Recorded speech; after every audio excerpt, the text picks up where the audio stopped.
नमस्कार. या फक्त 2 मिनिटाच्या व्हिडिओमध्ये आपण एकदम मऊसूद आणि खुसखुशीत असा कागदाप्रमाणे लेयर्स असलेला आणि अगदी कुणालाही सहज बनवता येणारा असा स्क्वेअर पराठा पाहणार आहोत. चला तर मग कृती पाहूयात. आधी आपण कणिक मळून घेणार आहोत. कणिक मळण्यासाठी मी इथे थोडंसं मीठ घेतलेलं आहे, त्यातच थोडंसं पाणी टाकलंय आणि आता 2 कप गव्हाचं पीठ घेतलंय. त्यावरच 1 चमचा कडकडीत तुपाचं मोहन घालायचंय. गरजेनुसार थोडं थोडं पाणी टाकून पीठ मळून घ्यायचं. व्हिडिओमध्ये दाखवलेल्या पद्धतीप्रमाणे पीठ मळलं तर पीठ मळणं थोडंसं सोपं होऊन जातं.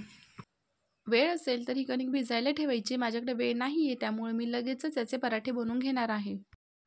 मळलेली कणिक पोळपाटावर काढून घ्यायची. मग त्यावर थोडंसं तूप किंवा तेल टाकायचे. नंतर ते कणिक पोळपाटावर छान मऊ होईपर्यंत व्हिडिओमध्ये दाखवलेल्या पद्धतीने मळून घोळून घ्यायचे. असं केल्याने गहू अगदी कोणतेही असले तरी रेशनिंगचे जरी असले तरी ही चपात्या, पोळ्या किंवा पराठे अगदी छान मऊसूद बनतात. बिना घोळून घेतलेली कणिक आणि घोळलेली कणिक यामधला फरक व्हिडिओमध्ये तुम्ही स्पष्ट पाहू शकता. आता याचा एक गोळा तयार करून उबडधोबड लाटून घ्यायचे. आवश्यकतेनुसार थोडंसं पीठ लावायचे. थोडीशी जाडसर चपाती तयार झालेली आहे, त्यावर तूप टाकायचे. अगदी थोडंसं काही थेंब तूप टाकायचे आणि व्यवस्थित पसरवून घ्यायचे. व्हिडिओमध्ये दाखवलेल्या पद्धतीप्रमाणे तूप लावून घड्या मारून घ्यायचे. तूप उपलब्ध नसेल तर तेल देखील लावू शकतो आपण. तेलाने देखील छानच बनतात. आणि आता पीठ लावून हा स्क्वेअर पराठा लाटून घ्यायचा आहे.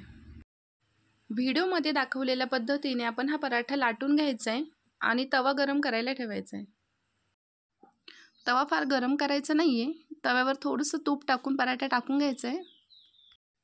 मीडियम गॅसवर दोन्ही बाजूने व्यवस्थित भाजून घ्यायचं आहे. याच प्रकारे आपण याच कणकेच्या चपात्या देखील बनवू शकतो. खूप छान बनतात.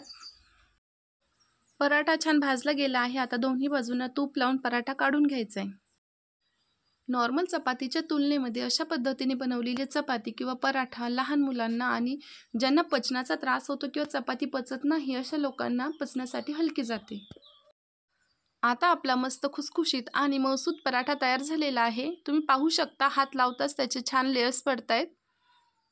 अगदी कागदाप्रमाणे लेयर्स तयार झालेले आहेत.